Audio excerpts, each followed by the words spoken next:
So the smartest people in the room have clearly figured out that it's time to take their seats. I want to say a big shout out and hello to everyone joining us on the stream today, and those who have been tweeting at us about these people who are here. So I have been excited about this particular panel because we've had a lot of talk today. The panelists who are up here, by the way, we like each other so much, I feel a little bit far away from you, so we're going to coalesce in many ways. I do. The group that's up here is going to benefit from the fact that there's been a lot of talk about what is making and what is not making DC work in a digital reality, in a digital era, right? The group that's up here today, we just did a do-si-do, nice. The group that is up here today includes people who represent a cross-section of startup experience. Hoodies and ties. Hoodies and ties, making a media organization absolutely run in a new and exciting way. Influence in the form of public relations for social impact, and experience inside and outside the government, including the State Department. We have experience running campaigns, the White House, et cetera. So today's panel is a chance for us to talk about influence, and I would call each of you, get ready for it, influential. But we're going to try to define influence for the next few minutes, and I'd like to kick off this moment by asking these folks who are here, clearly people who operate inside of the Beltway, who understand the realities of the Beltway. I'd like to get your sense. And we at the UN Foundation believe this is a question that's got to be answered in a place that runs on influence. We'd like to get your definition about how your brand and how your mission is looking at influence in the digital era. So between Bill Werde, who represents Fenton, the fact that we've got Brenner right next to me, Global Business Development Manager for Microsoft. Steve Clemons, you know him as the at-large editor for Washington at The Atlantic and the National Journal. And many of you know Suzanne Philion, who's the Director of Corporate Communications for Yahoo. That's the question that's on the table. And we're going to go in this order, and then we're going to mix it all up. We cool for that? Cool. So, Bill Werde, over to you. How are you at Fenton, an organization whose mission is to drive public relations and has an important mission around impact and social impact, how are you defining engagement and influence in this era? Yeah, thanks. I think for influence, it can easily be sort of misstated, right? Like, when I think about Fenton, I think about solving problems. I think about coming up with answers, right? So whether it's digital, whether it's influence specific to digital, really, I think the way I tend to look at it is as a tool, as a tactic, as a means to an end. So, whether it's the work we did, for example, around Artists Against Fracking would be a great example. So Fenton helped organize a great team of artists around Yoko Ono and a ton of other big name artists, Lady Gaga, et cetera. And ultimately that succeeded in helping Governor Cuomo in New York feel comfortable to sign a bill banning fracking in the state of New York. That was the right kind of influence in terms of raising mass awareness, bringing attention, generating letter writing campaigns, petitions, things like that. But it just varies a lot. Influence, digital, as it's been discussed broadly today, it really depends on what answer you're trying to provide. So it's not an answer to everything. It's not an answer to everything. I mean, digital really lets you drill down. It lets you get very specific. So sometimes you want to create a mass campaign of awareness, and sometimes you need to find the right 425 voters that are specific to this issue and activate those folks. And it's less about influence, and it's more about geo-targeting. So it really kind of depends. Suzanne, over to you, both in your current perch representing a brand like Yahoo, and also you've had the experience here as being part of the U.S. government and representing the U.S. government. So you've seen it from multiple sides. How do you define this? Yeah, first everybody, hey, and it's such a great pleasure to be here, and thank you for the invitation. I think when we think about sort of where we are as a company, Yahoo just turned 20 in March. Happy birthday, Yahoo. And when we think about influence, really we're thinking about how we can reach users and how we can engage them. I think we are focused on that from a couple of different angles. Number one, making sure that the tools that we provide through whatever app marketplace you are frequenting are as awesome as possible. Really provide you what you need, when you need it, and you're finding a fantastic user experience. So we're really focused on creating our products to be mobile first, and we've seen a jump up in user numbers and engagement, which we're really excited about. And I think second then, from the stance of our brand, from Yahoo, it's about the content that folks are finding, either discovering sort of organically or going after in a very targeted way, we want to make sure that we've got the content that speaks to our over 1 billion users around the world. And clearly that's going to be a wide variety of things. So when we think about sort of influence with users, we're making sure that number one, the tools are amazing and what people expect and what people are hoping to seek out both for entertainment and for news and information gathering. And then also are offering sort of the content that they're expecting. And then I think, specific to the sort of the Beltway piece of digital Beltway, when we think about influence, very much like Bill was saying, we simply can't think about, trying to get across the policy that would make the most sense for our company or the internet sector in general through a tweet, right? Like that certainly could be part of a campaign, but I think it really requires, a thoughtful analysis of what the outcome is that we'd like to see happen. And then really consider alongside the digital pieces that could help move the needle and get us there, what are the person-to-person pieces that could help make that happen as well? As we all know, the face-to-face thing is not valuable in this world, right? That still has so much value. And I think if you overlook that piece, you're not going to be able to accomplish your outcomes as quickly. So I think it's about using digital to listen, to engage in a strategic way, but never, discounting that face-to-face piece, which so often, changes the tide. Steve. Trying to think of something unique in this topic. I don't know if many of you have seen the movie about Stephen Hawking, The Theory of Everything. To me, the digital space is sort of like the universe, and it's much more than a tactic. We find when you sort of think about how cosmically large digital potential is, what our place is, and when I think about the brands of The Atlantic, our editors, what I've done with blogging or think tanks, I look at ourselves as swimming in various parts of this vast universe and using, techniques and tactics to fill that space and to try to achieve, a footprint in the ways we want to do. But I think it's so much more than that a lot of people, I think, talk about the digital dimensions in a very confined, very restricted way, almost like they're afraid of it. I think there's a very new and different ecosystem. Behaviors are changing there. And anyone, from a 157-year-old publication, I think we're 158 now, to be as large as we are, as contemporary as we are, and connected, and really driving so many consequential conversations, none of that would be happening without this new universe. So it's vital, in a way, just much more than being a economically or financially successful publication, that has a large footprint. And I remind myself the large footprint we have here is a pipsqueak when you look at China and other publications. So when you think globally about the potential that it's out there, most of us haven't even scratched the surface. Maybe Lee's company has, but most of us haven't scratched the surface in terms of that potential. And I think that in the publishing world, we have Atlantic Media, several publications, some old, some new. Atlantic being the oldest, but Quartz probably being the newest. And Quartz is a online-only, digital-first publication that's growing like a weed, kicking the tail ends of the Financial Times and the Economist online. So there's a very different orientation, different methodologies that are part of that. And I think that, as a brand and as someone that is editorially connected, and all of the people we have working with us and for us, they themselves have their brands within that digital space. So I would, promote a sort of larger, more expansive view of what we're talking about. Can I speak to that just a second? Because Please. it seems like you kind of took a little bit of issue with something I said. In a friendly way. Very friendly. Yeah. I loved it. It made me feel warm, the way you disagreed with me on stage. My background, before I got to Fenton, I ran Billboard, and we took it from being what was essentially a sleepy print trade magazine about a dying record business, and we built it into a giant consumer brand with, the Billboard Music Awards on ABC this weekend, and 20 million plus, unique monthly viewers.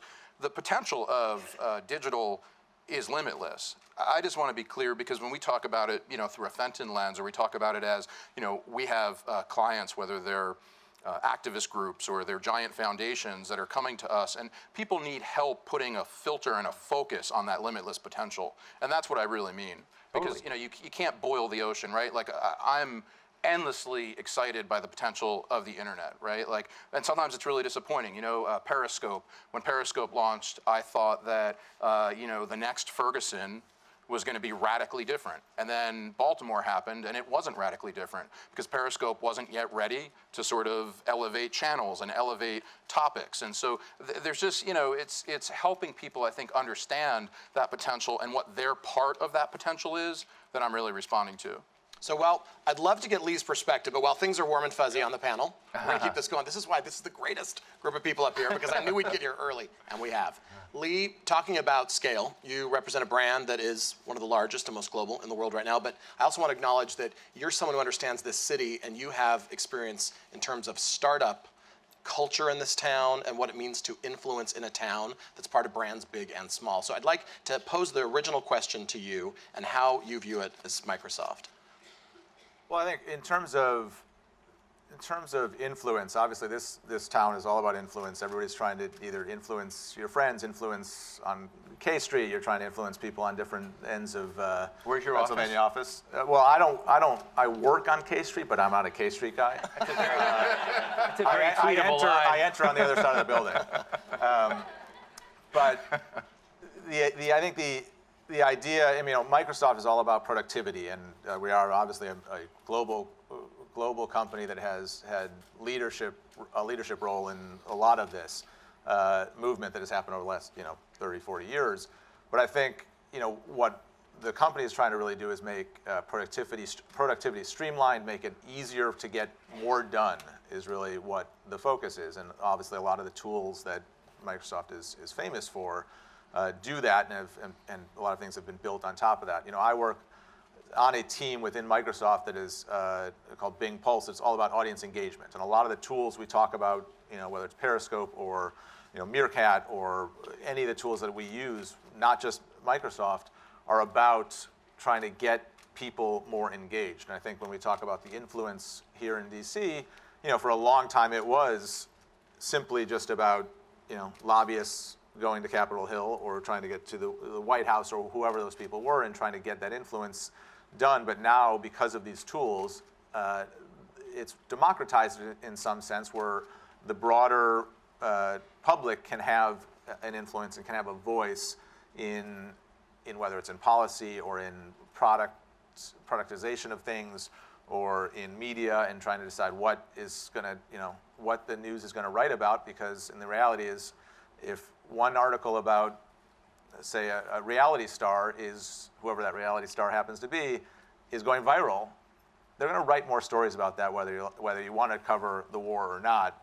It's still a company, and there's a business there. But I think that the ability of these digital technologies to allow people in the audience, whether it's an audience like this or the audience broadly, whether it's on a television show or just citizens, to have a voice on whether it's in Baltimore or anywhere else, is what I think the excitement is about these tools.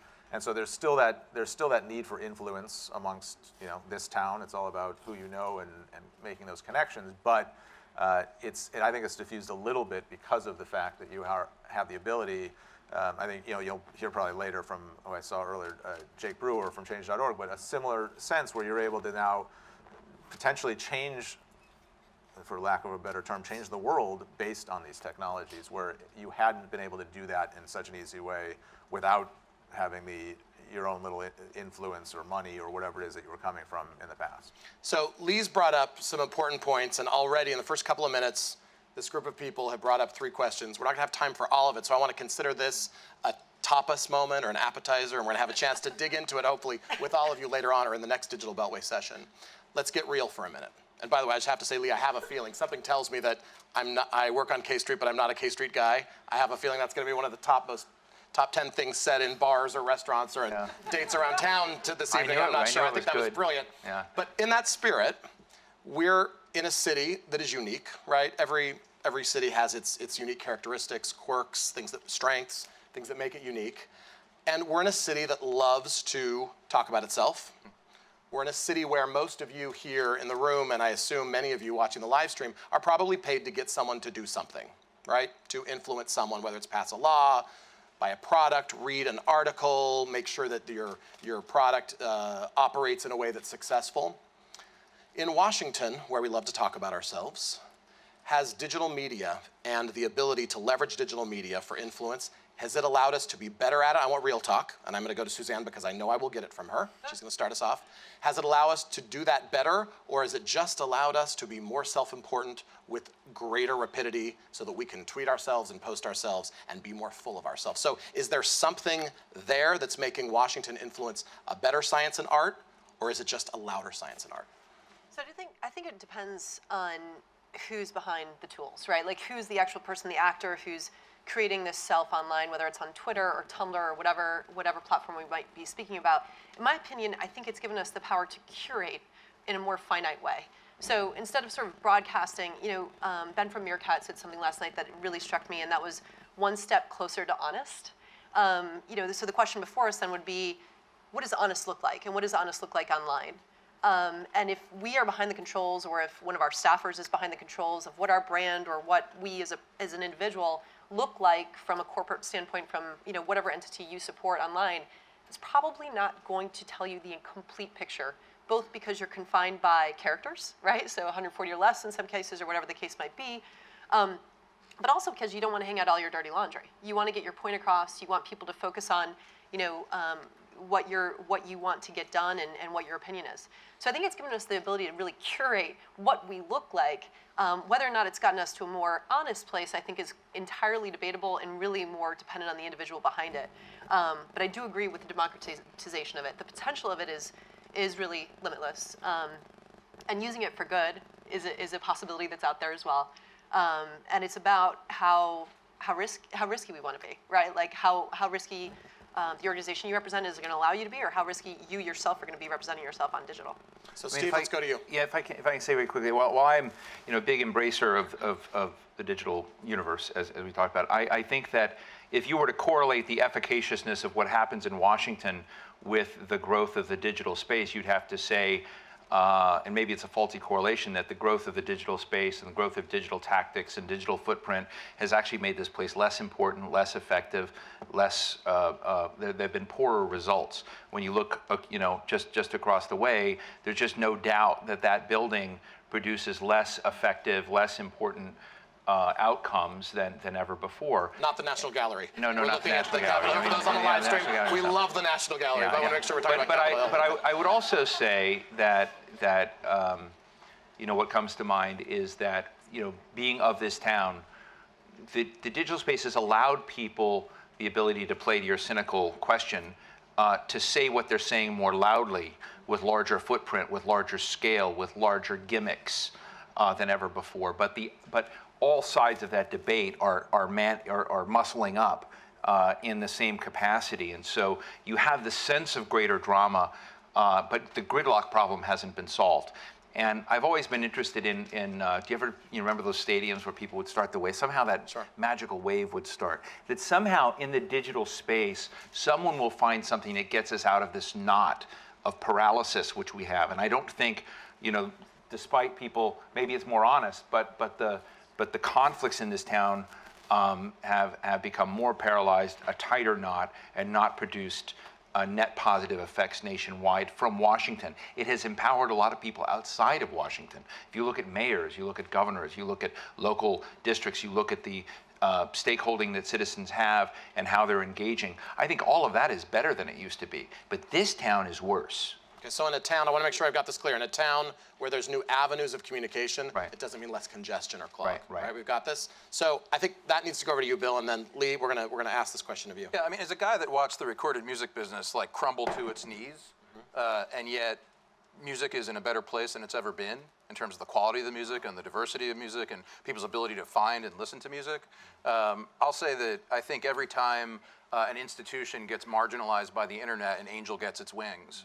And so, the fact that Washington is less important than it was, because now when like the UN announces its SDGs, you're going to have people all over the world uniting to get that done in spite of the ridiculousness that is Congress. Like I say, like amen and hallelujah.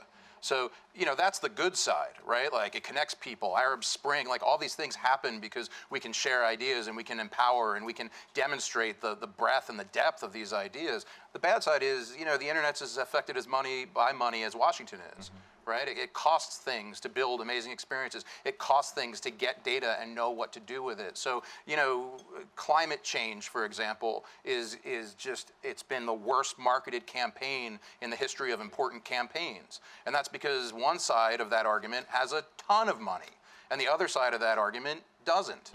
And so what do we see? Macon made that point about salting the earth and how that's not something that happens in America.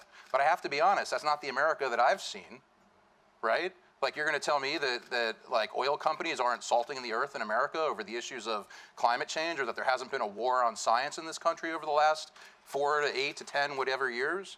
Like, that's real, and that's part of the internet also. So it's a mixed bag.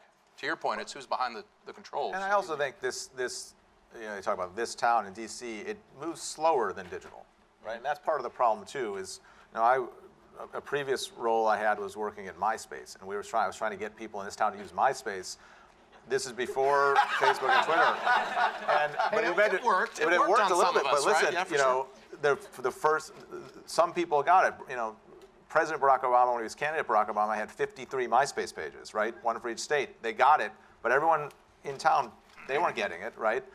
And this was think about it, people are just starting to understand Twitter and Facebook, but you probably all have been on it for a long time, right?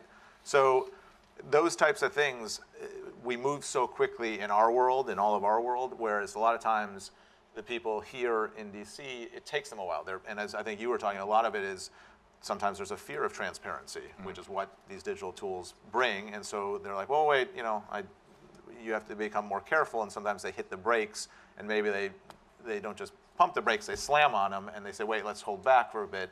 But I think as a town, it may come around. I think like the music business, they'll figure it out, and more people. But it's going to come around through, a ruthless, vicious competition. I know Mark Goldberg and I used to work here together on against John Bolton's confirmation vote when he was.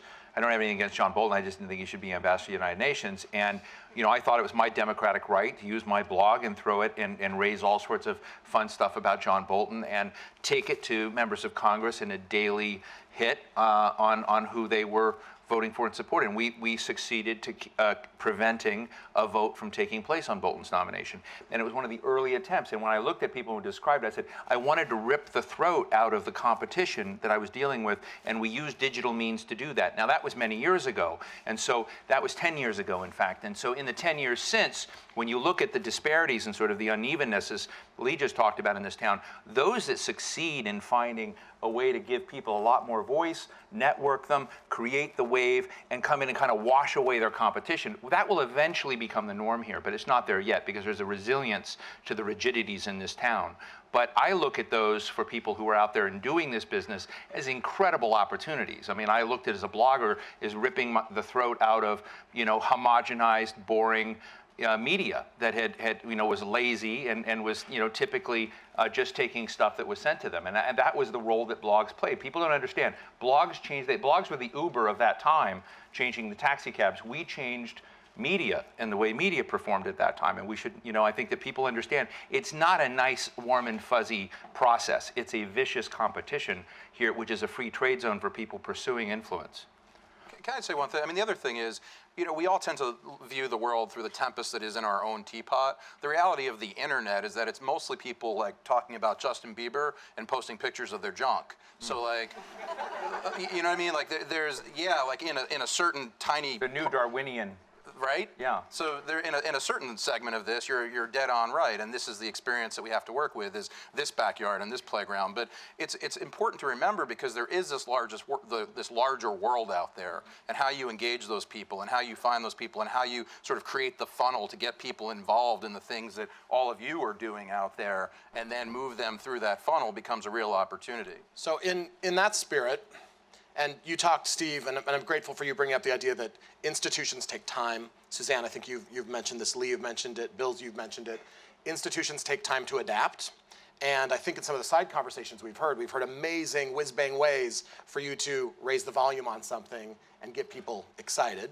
And questions that were posed by some of our panelists and some of the speakers were, does Washington have the means to accept them yet?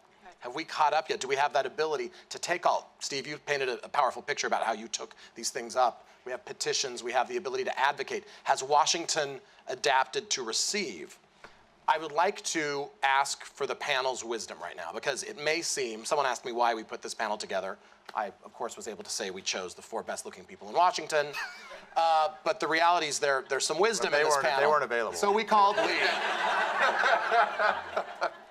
Nice. You know, I know we don't have that much time. I would stay up here all day, but we can't. But in that spirit, I'm going to ask for some wisdom. Are you ready? Get ready for it. This was not rehearsed. Tell you a story. Overheard a meeting that took place. It was a junior staffer. I'm using the word staffer because we're in the Beltway. It was a junior staffer, and it was with a senior communications person and a principal. So those of you in the room know what those terms mean here in Washington. And the principal, I'm going to extrapolate and change some of the words. The principal said, let's be honest. Is any of this, Google, Bing stuff really necessary? And you could see the panic on the face of the junior staffer to figure out what is the communications director going to say to the boss? And is she or he going to just fire them, understand any of it, or what's going to really happen here? I'd like you to speak to the junior staffer. What is the secret sauce in this town, whether you're working inside of an institution, whether you work inside of an organization, whether you're just trying to make business grow in this town? What is the way to explain to them influence in a digital reality and how to get it done in your institution? Whether it's Congress, startup, NGO, the United Nations, Yahoo, et cetera. So we're gonna go in that order. Lee, I'm gonna start with you, and then we're gonna ask you to dispense some wisdom here, tweetable, even better, but some wisdom here so that people can share that and can use it in their jobs. I would say learn a new language. And what I mean by that is learn how to speak to the people that don't understand. Because I think one of the biggest skills for someone who is trying to evangelize for digital is to be able to explain it to someone without getting a dumbfounded face or getting a reaction like that. And to learn the talking points. And there are people that are in this town that are digital strategists and who have been doing it for a long time and know this is a big and an important skill. But if you're coming from the outside, but even if you're internally inside a company or in the government or anything else, to be able to explain to them and lay it out and say, look, this is the reason why my generation or whoever you're speaking to or whoever you're trying to reach is listening to this, it's who's using it. And if you show them actual data and you actually show them numbers opposed to just hearsay or stories, I think you'll be able to convince them. And again, not everybody's going to be convinced, and some people are stuck in their ways, and there's a lot of people in this town especially who have been doing it for 30, 40 years, and it's been fine, and they've been riding that gravy train, and they're going to continue until they're asked to leave. So learn their language. But learn their language to be able to explain it to them in their language. Okay, You're so nice. I would say the young staffer has two choices. The smart young staffer probably doesn't cost a lot of money yet, has lots of options to go work somewhere else. And I would probably say leave quickly and go. The second is he could buy his bosses a book on extinction and defining extinction, that if they don't change, the responsibility is on them. I mean, I don't think young staffers should carry the burden for anachronistic ways of doing things. And that I know in the cases where I've worked, New America Foundation, I always tried to hire the best young people who knew what was going on, who understood the waves, who understood, the various digital dimensions out there, and then learn from them. And I hoped that there would be some crusty, old, anachronistic person who wasn't doing that in another think tank so that I could beat them. So I would say that either that staffer should leave or educate their bosses. In order to win in the influence war. Right. Well, thank you. Suzanne. So let's pretend you want to keep your job and you want to go with a different, way on that one. So Lazy. perhaps the lazy way, but probably what the majority would select. Sorry. In any case, so I think number one is know your audience. This is a classic. So if you have some person coming to you and saying, "Look, I have no idea what this is. It doesn't appear to me to be important." Figure out what would sort of click for them. If it's referring to their great-grandperson as someone who is using this tool, figure out a way to get through to them to show them that it's important. I'd say number two, visuals always help, right? Have your phone there. have some sort of device there so you can actually show them what it's all about. And the third thing that was coming to mind to me is point out a competitor who's doing it. So like as soon as you can like sort of make it so real that their direct competitor XYZ is doing it, and here's the outcome that that person or organization has achieved, I think that you'll see the light bulb go off. So those are maybe concrete things. Thank you, great. Phil? Yeah, I mean, I'm inclined to kind of agree with Steve. Like, go to the private sector and like, you know, get into the real world where ideas win and like business matters. But you can tell I'm the New Yorker on the DC panel. It's awesome. But the more politic part of that, I mean, I liked what you said about like explain the efficacy, and I think that's half of it, and then the other half of it is explain the sort of the memes and the norms of that world. Like, otherwise you're gonna maybe win in the short term, but then get fired spectacularly when they do get online, and suddenly like they're held accountable to a different standard, right? Because this, you know, it can be really exciting engaging with your audience, but it can also be terrifying when your audience turns on you, or when you step in it and now you don't want to engage with your audience and it's too late because your audience is there. So, you know, you just have to be careful. You want to bring people along. You want to show them the efficacy. I think that the competitor, that's where I would start, is like, listen, I know you think you're really smart, but this agency that's like putting us out of business is doing it X, Y, and Z. But you just have to be careful of that last little bit of like, this is the full picture of what actual engagement looks like. You know, I'll say just did one quick nanosecond thing is that, you know, Harry Reid is retiring. I was very proud of Harry Reid when he agreed early on to do blogger conference calls, to hang out with bloggers. They were not, these were not the creme de la creme, you know, Chuck Todd's and, you know, the people that were, you know, managing Meet the Press. Chuck Todd is awesome, by the way, but the people who were, you know, had the anointed seal of approval on them. And someone convinced Harry Reid, you know, who has his own crustiness and his own old ways of doing things, that this was very important. And I knew that individual who drew, and then Harry Reid embraced it fully. That's the kind of model you want to raise up and sort of say that and celebrate and say that's what, you know, we hope this town eventually does, you know, times, you know, 10,000. So can I say though, also like show them that thing, like get in there and show this person like the part that's, you know, the infinite universe part that you talked about, the part that isn't a tactic but is like an energy. Like you got to get them into that. You got to show them like what that buzz feels like. You know, when I was at Billboard, we made changes to our chart rules based literally on what I think it was like a 14-year-old young woman in Chile observed about like a methodology. That's super exciting to me, right? Like when you open it up and you democratize it, but you have to have the right willingness to engage in that kind of a way, and you want to kind of give them that litmus test. So I'm going to wrap us, and I'm going to tell them the final question. You ready? Yeah. You're going to have about 20 seconds while I soliloquy here, like the villain in a superhero drama. I'm going to soliloquy for a minute, and you're going to have the time to think of the last question. Please tell us the most overused word to avoid when expressing or engineering influence in the digital era. You will be allowed one word. No explanation of it, no extrapolation of it. You are going to be allowed a word, and we're going to end. And you're going to get the last word, Lee, because we're going to start over there with Bill, okay? Now I'm going to soliloquy and wrap up what I heard. I heard a couple of themes here today. I heard us talk about the fact that it's a tool. It's not the everything. I heard us talk about the fact that, and Steve, I love this idea that new avenues of communication still mean we're in a congested place. We've got to figure that out.